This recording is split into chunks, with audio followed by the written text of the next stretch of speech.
ইনশাআল্লাহ আজ কেবল দাজ্জাল সম্পর্কিত একটি গুরুত্বপূর্ণ হাদিস উল্লেখ করে শেষ করব।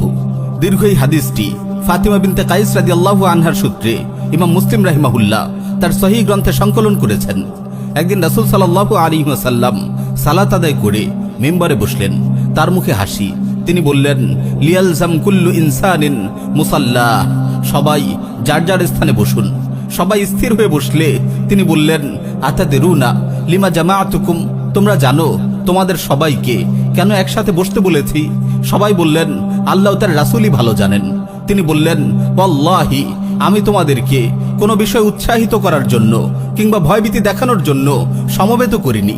আমি তোমাদেরকে এই খবর দেওয়ার জন্য একত্রিত করেছি যে তামিমে দাড়ি ছিল একজন খ্রিস্টান। সে আমার হাতে ইসলাম গ্রহণ করেছে। সে আমাকে এমন একটি ঘটনা বলেছে যেটি মাসিহে দাজ্জাল সম্পর্কে আমি তোমাদের যা বলতাম তার সঙ্গে মিলে যায়। সে আমাকে বলেছে একবার সে লাখমো জুসাম গোত্রের 30 জন লোকের সঙ্গে জাহাজে চেপে সামুদ্রিক সফরে বের হয়। সহসা একদিন সমুদ্রে প্রবল ঝড় উঠে পুরো একটি মাস তারা দিগ্ভ্রান্ত হয়ে ঢেউয়ের তালে ভাসতে থাকে। একদিন সূর্যাস্তের পূর্ব মুহূর্তে তাদের জাহাজ সমুদ্রের মাঝে এক দ্বীপে গিয়ে ভিড়ে। তারপর তারা ছোট ছোট নৌকায় বসে ওই দ্বীপে প্রবেশ করে।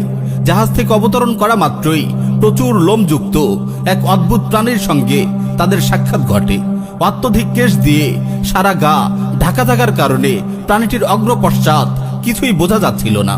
তারা বলল, হতভাগা, কে তুই? প্রাণীটি বলল, আমি গুপ্তচর। তারা বলল, গুপ্তচর মানে? প্রাণীটি বলল, হে লোকেরা, তোমরা আশ্রমে ওই ব্যক্তিটির কাছে চলো, কারণ তিনি তোমাদের সংবাদ জানার জন্য অধীর আগ্রহে অপেক্ষারত। তার মুখে এক লোকের কথা শুনে আমরা শঙ্কিত হলাম যে সে আবার শয়তান না তো, তাই দ্রুত তার কাছ থেকে সরে পড়লাম। আমরা আশ্রমে ঢুকে এক অতিশয় দীর্ঘাকৃতির লোককে দেখতে পেলাম, যার 2 হাঁটুর মধ্য দিয়ে উভয় হাত ঘাড়ের সাথে একত্রিত করে লোহার শেকলে বাঁধা।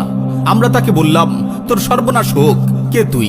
সে বলল, তোমরা আমার সন্ধান কিছু না কিছু পেয়েই গেছো। এখন তোমরা বলো তোমাদের পরিচয় কি?